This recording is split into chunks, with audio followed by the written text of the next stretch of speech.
The foundation of quantum mechanics is explained by the following experiment. Suppose we have a wall with two holes. Suppose we shoot marbles at it, one marble at a time. Behind the wall, we have a cloth. Each time a marble hits the cloth, we mark where it landed. As marbles hit the cloth in the same spot more than once, we mark the red mark darker.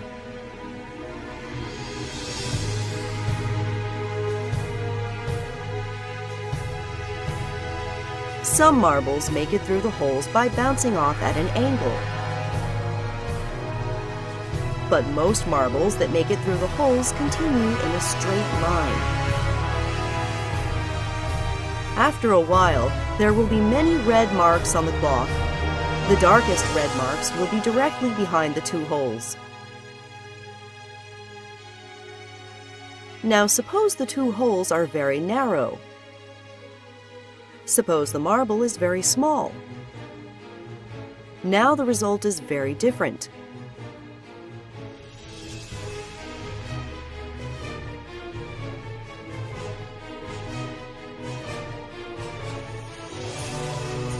A striped pattern is produced.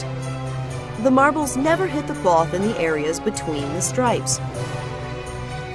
All particles in the universe produce this striped pattern, provided that both they and the holes are small enough. No matter how many times we repeat this experiment, and no matter what type of object we use to replace the marbles, the result is always the same. Only one known phenomena can explain this result. Waves.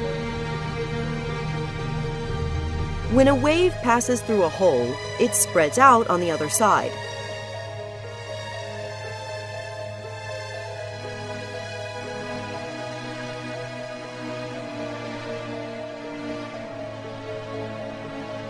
If there are two holes, two waves are produced.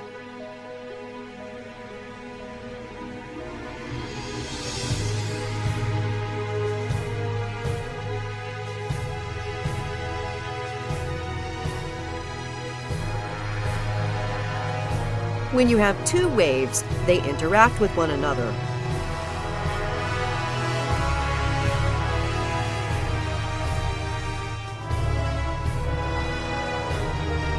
In some areas they strengthen each other, and in other areas they cancel each other out. This creates a striped pattern. This is the exact same pattern that we saw before. This means that all objects really behave like waves.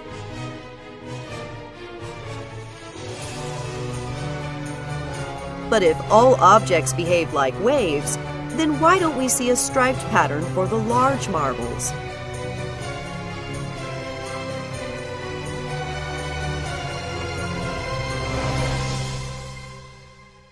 Large objects have much more energy than small objects.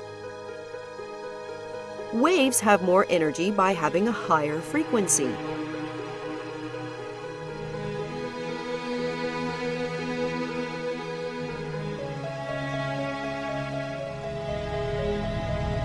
When waves with higher frequencies interact with one another, the pattern is different.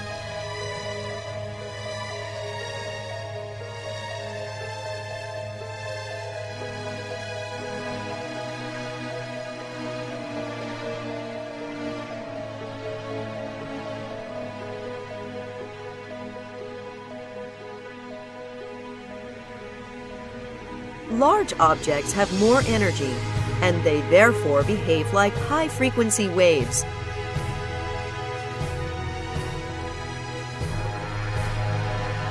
This is why large objects do not produce a striped pattern, but small objects do.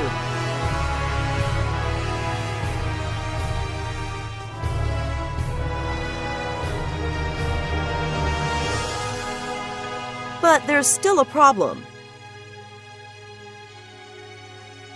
For a wave to produce a striped pattern, each wave must simultaneously pass through both holes, so that there will be two new waves that interact with one another.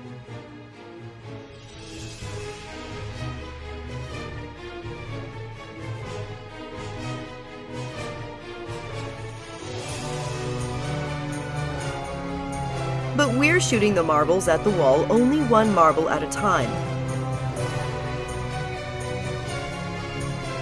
This means that each marble must somehow simultaneously pass through both holes in order to create the striped pattern.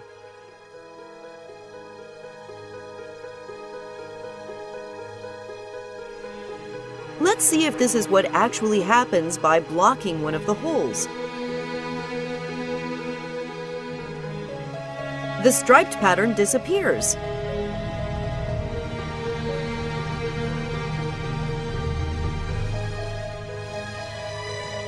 Most of the marks are now directly behind the one open hole.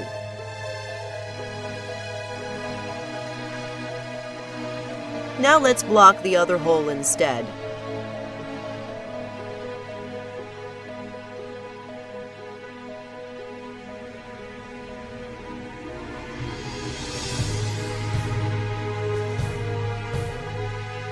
Again, the darkest lines are directly behind the one open hole.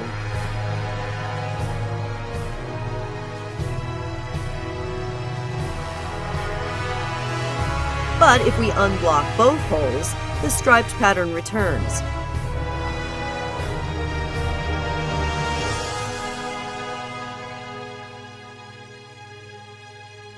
Areas that were hit many times when one of the holes was blocked are now never hit when both holes are open.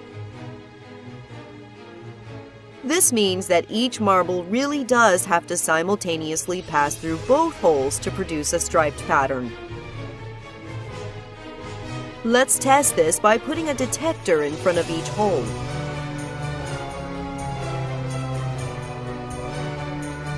We should expect that both detectors will simultaneously indicate that the marble passes through it. However, this is not what happens.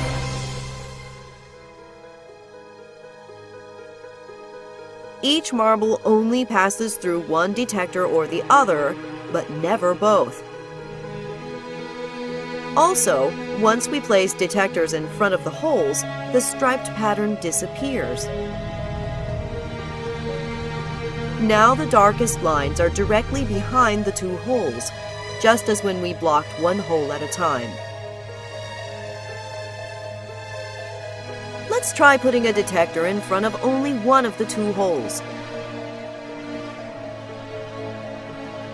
It turns out that having even just one detector has the same effect as having two detectors and causes the stripe pattern to disappear. Any attempt to discover which of the two holes the marble passes through forces the marble to pass through one hole or the other, and not both. One detector has the same effect as two because once we know if the marble passed through one hole, then we also automatically know whether or not it passed through the other one. A marble goes through both holes only when we are not trying to find out which hole it went through. But when we do try to find out, the marble goes through only one hole or the other. So what if we place detectors in front of both holes and just close our eyes and not look?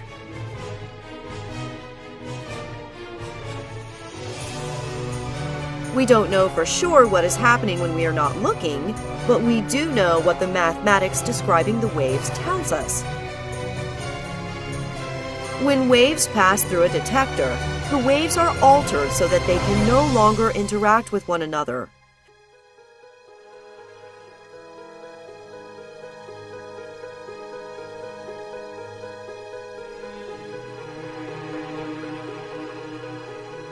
This means that the striped pattern will disappear even if we are not watching it.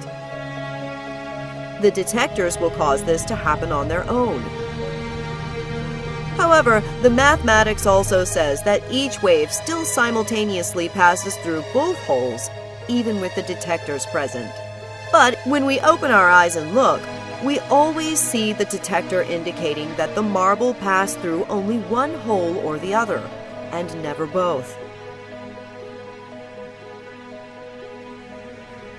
Each wave still simultaneously passes through both holes, even with the detectors present. But when we open our eyes and look, we always see the detector indicating that the marble passed through only one hole or the other, and never both. This means that the marble must be more than just a wave. The wave only describes the probability of where we will see the marble when we look at it. The probability of the marble being at a particular location is given by the wave's amplitude. The higher the amplitude of the wave at a particular location, the higher the probability is that we will see the marble there when we look. This means that we can never simultaneously know both the position and the momentum. Before the wave hits the detector, we know exactly what direction the momentum is in. However, we know nothing about the object's position.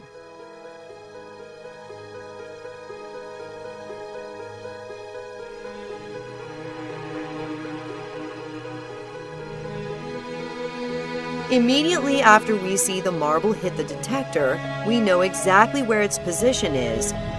But now we know nothing about the direction of the momentum. Not only are we not able to simultaneously measure the position and momentum of an object, the object does not even have a specific position or momentum until we observe it. If the marble always had a specific position, then the marble would not be able to go through both holes simultaneously, which is necessary to produce the striped pattern. But if all objects are just a wave of probability until we observe them, then this means that the detectors and all the objects the marbles interact with are just a wave of probability too. Suppose we place an object behind each of the two holes. The marble will knock down one of the two objects, depending on which hole it passes through.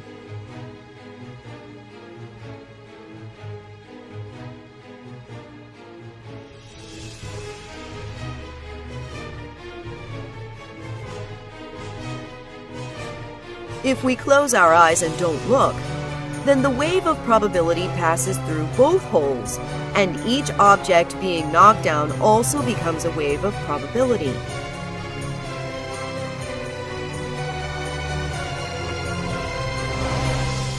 Just as each marble simultaneously passes through both holes, each object is now simultaneously both standing up and knocked down.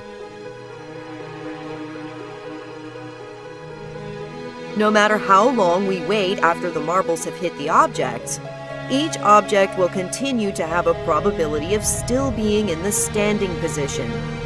And each object will also continue to have a probability of being in the knocked down position. According to the mathematics describing the probability waves, neither outcome is certain. It's only when we open our eyes and look that we see only one outcome or the other.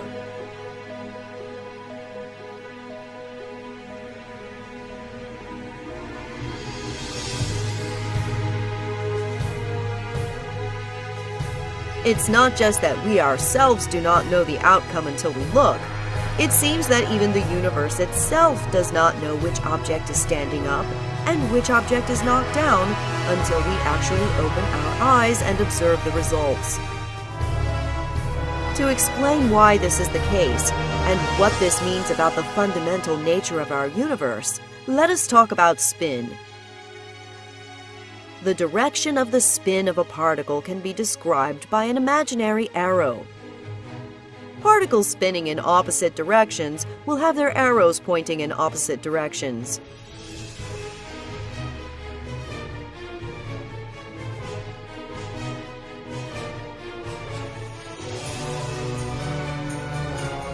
particles are too small to see the spin directly with our eyes,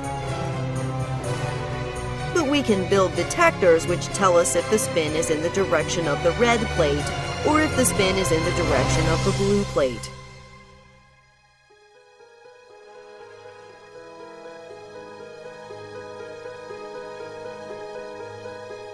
Suppose we think that we already know the spin of a particle ahead of time, because we have measured it previously and we line up the detector with this direction. The detector will always give us the same result we measured previously. But if the spin we measured previously is not in the same direction as the detector, then the act of measuring the spin ends up changing it.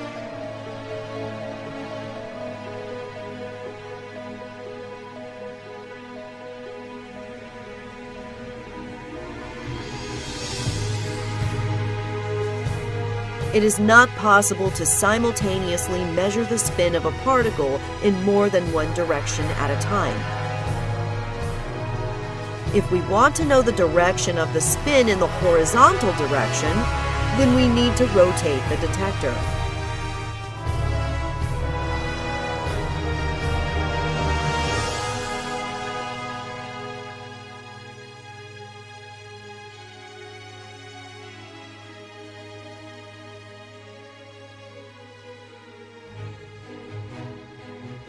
But why does this mean that the universe does not know what an object is doing until we observe it?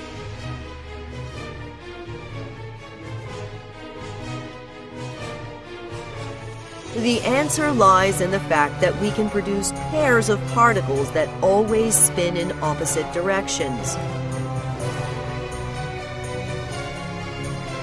If the two detectors are aligned in the same direction, then when the spin of one particle is measured to be towards the red plate, the spin of its partner is always measured to be towards the blue plate. This is true 100% of the time. This is still true the vast majority of the time, even if we offset the detectors by 45 degrees. We know this based on experiment. If we offset the detectors by 45 degrees, then when the spin of one particle is towards the red plate, the spin of its partner will be towards the blue plate, the vast majority of the time.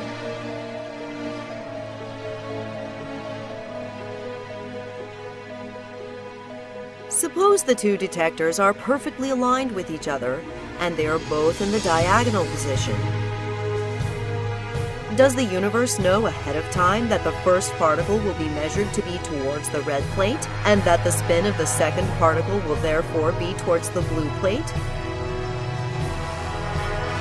If the universe knows ahead of time that the spin of the second particle will be towards the blue plate, then this means that the universe must know that the spin of the first particle will probably be towards the red plate, even if we rotate its detector by 45 degrees, either into the vertical position or into the horizontal position.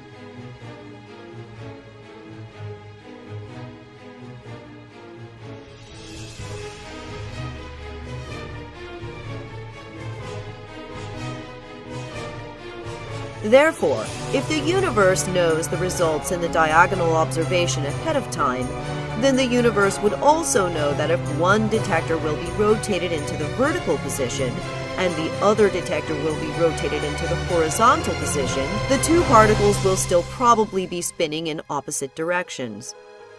But when we actually do the experiment, this isn't what happens. When the two detectors are offset by 90 degrees, there is no correlation between the measured spins of the two particles. When the two detectors are offset by 90 degrees, the spins of two particles are just as likely to read in the same direction as they are to read in opposite directions. Therefore, if we start out by assuming that the universe knows ahead of time what the measurements will be, this leads to a contradiction. Assuming that the universe knows the answers ahead of time implies that most of the time, the measured vertical spin of one particle must be in the opposite direction of the measured horizontal spin of the second particle. But we know that this is not the case. The apparent implication is that the universe cannot know ahead of time what the measurement of the spin will be, and the universe makes up its mind only when the spin is actually observed. The apparent implication is also that when the spin of one particle is measured, it sends an instantaneous message to its partner to spin in the opposite direction. If each particle makes up its mind about what direction it's spinning only when it's observed, then we need this instantaneous message from one particle to the other in order to guarantee that the two particles will always decide to spin in opposite directions when the detectors are aligned.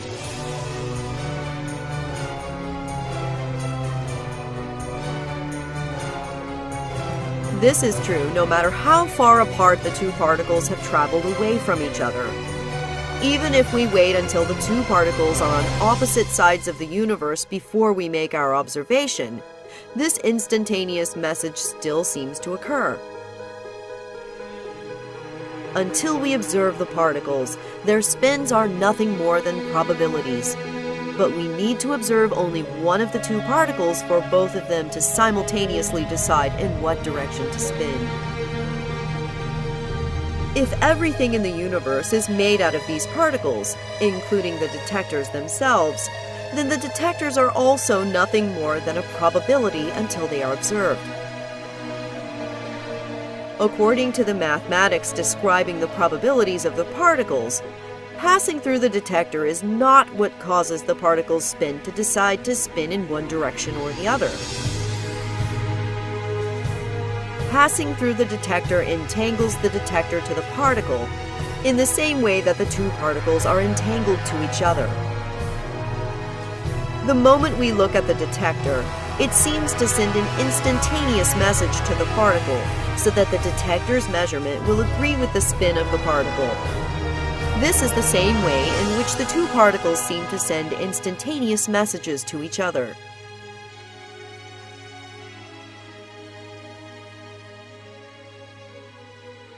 There are many possible explanations as to what's actually happening and how to interpret these results, and this is a matter of considerable debate. But if we really do have these types of instantaneous messages, which are faster even than the speed of light, then this creates an interesting situation with Einstein's theory of relativity.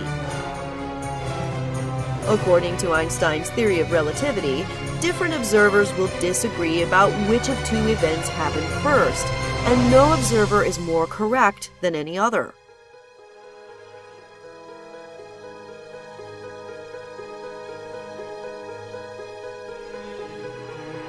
From one observer's point of view, the right particle was observed first and caused the left particle to change its spin. From another observer's point of view, the left particle was observed first and caused the right particle to change its spin. Therefore, we can't know which of these events is the cause and which of these is the effect, since both points of view are equally valid. In fact, according to quantum mechanics, we can't even know which particle is which. Suppose we have two particles in a container. Each particle does not have its own separate probability wave. There is only one probability wave, which describes the probability of measuring the two particles in every possible combination of positions. The probability that particle 1 will be in one position and that particle 2 will be in another position is exactly equal to the probability that the two particles will be in the swapped positions. Therefore, we cannot know if a particle we're observing is the same particle we measured earlier. If we think of our container as the entire universe, then this would imply that the universe consists of just one probability wave, governing the probability of all the particles in existence.